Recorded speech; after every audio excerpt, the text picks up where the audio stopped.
In this demonstration, we're using VertexFX eBroker, which is one of the VertexFX traders' main value-add services, shipped with the system to perform multi-account trading capabilities.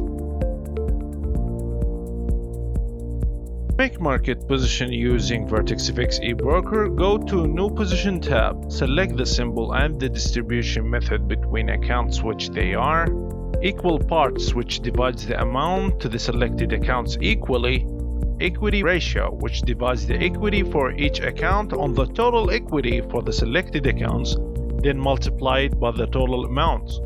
Buy margin ratio, which divides the margin for each account on the total margin for the selected accounts, then multiply it by the total amount.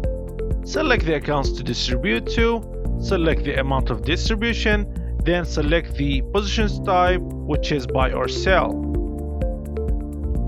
You can manage positions by right-click on any position, then click on Manage Position. After that, all you need to do is to configure stop loss, take profit, and amount for the selected accounts and positions. Then click on Manage or Manage All to confirm.